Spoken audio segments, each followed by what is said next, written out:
معزز دوستو، بخاری و مسلم میں بنی اسرائیل کے ایک قاتل کا واقعہ نقل کیا گیا ہے جو حضور کرم صلی اللہ علیہ وسلم نے صحابہ کے سامنے بیان فرمایا۔ آپ نے فرمایا کہ بنی اسرائیل میں ایک شخص چوری، ڈکیتی اور قتل میں بہت مشہور تھا اور نہایت معمولی سی بات پر قتل کر دیتا تھا۔ ہوتے ہوتے اس کے ہاتھ سے 99 افراد کا قتل ہو چکا۔ اس کے بعد اس کے دل میں احساس پیدا ہوا کہ مجھے بھی تو اللہ کے ہاں جانا ہے۔ چنانچہ یہ فکر بڑھتا رہا اور لوگوں سے معلومات کرتے ہوئے سرگردہ پھرنے لگا کہ کیا میری توبہ قبول ہوگی یا نہیں۔ کسی عالم شخص سے ملاقات کی فکر ہوئی کہ معلوم کیا جائے کہ ایسی شخص کی توبہ قبول ہو سکتی ہے یا نہیں۔ اسی حوالے سے لوگوں نے ایک عابد شخص کے پاس جانے کا مشورہ دیا۔ اس شخص نے اس کے پاس جا کر مسئلہ معلوم کیا، کیا میری توبہ قبول ہو سکتی ہے اور کیا میری مغفرت ہو سکتی ہے یا نہیں، جبکہ میں نے 99 انسانوں کی جان ماری ہے۔ تو اس عابد شخص کے اس مسئلے کے بارے میں زیادہ معلوم نہیں تھا، تو اس نے اپنی عقل سے قیاس آرائی کی کہ جو آدمی 99 انسانوں کی جان مار سکتا ہے اس کو مغفرت کہاں سے ہوگی۔ چنانچہ اس نے کہہ دیا کہ تیری توبہ قبول نہیں ہوگی۔ تو اس شخص نے غصے اور جلال میں آ کر اس کو بھی قتل کر کے 100 کا حصہ مکمل کر دیا کہ جب میری توبہ قبول نہیں ہونی تو تجھے بھی ختم کر کے 100 پورے کر دیتا ہوں۔ چنانچہ اس نے 100 کا حصہ مکمل کر دیا، مگر اس کے دل میں پھر بھی یہ خیال تھا کہ میری مغفرت کی کوئی نہ کوئی شکل ضرور موجود ہوگی۔ اس لیے اس نے لوگوں سے پھر معلومات کا سلسلہ جاری کر دیا کہ روئے زمین میں سب سے بڑا عالم کون ہے، وہی میرے مسئلے کا حل بتا سکتا ہے۔ آخرکار لوگوں نے اس کو بتلایا کہ فلاں جگہ ایک عالم رہتا ہے، اس سے جا کے معلوم کرو۔ چنانچہ اس نے اس عالم صاحب کے پاس جا کر اپنی زندگی کے سارے کارگزاری سنائی اور 100 آدمیوں کو کس طرح سے قتل کیا سارا کارنامہ سنا دیا۔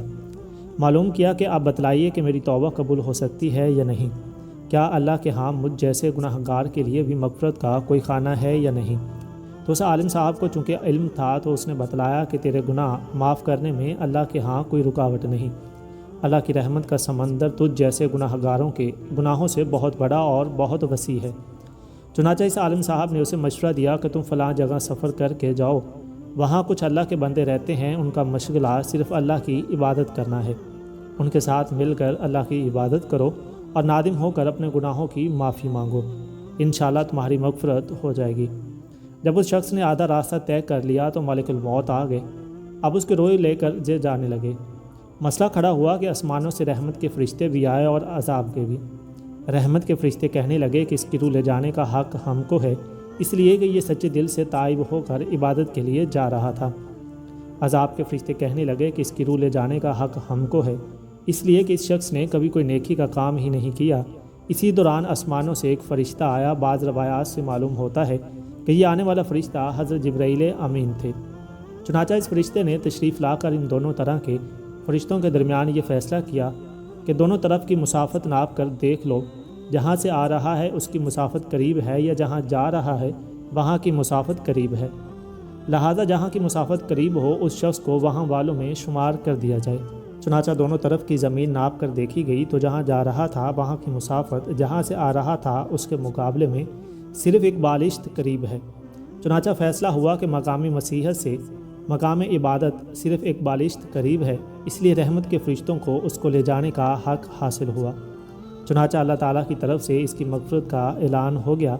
ایک روایت میں آتا ہے کہ قتادہ رضی اللہ تعالیٰ عنہ فرماتے ہیں کہ حسن رضی اللہ تعالیٰ عنہ نے فرمایا کہ ہم سے یہ ذکر کیا گیا ہے کہ اس شخص کے پاس جب ملک الموت آیا تو وہ شخص سینے کے بل اس زمین کی طرف گھسیٹتا چلا گیا۔ اور دوستو، حدیث قدسی میں آتا ہے کہ میں نے اپنے بندے کے ساتھ اس کے گمان کے مطابق ہو جاتا ہوں اور وہ جہاں بھی یاد کرے میں اس کے ساتھ ہوں۔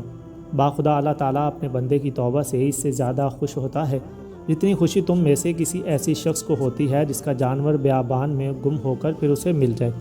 اور جو شخص ایک بالشت میری طرف آتا ہے میں ایک ہاتھ اس کے قریب ہو جاتا ہوں، اور جو شخص ایک ہاتھ میرے قریب آتا ہے میں اس کے ایک باغ یعنی پھیلائے ہوئے دونوں ہاتھوں کے درمیان کی مسافت کے قریب ہو جاتا ہوں، اور جب وہ میری طرف چل کر آتا ہے تو میں اس کی طرف دوڑ کر آتا ہوں۔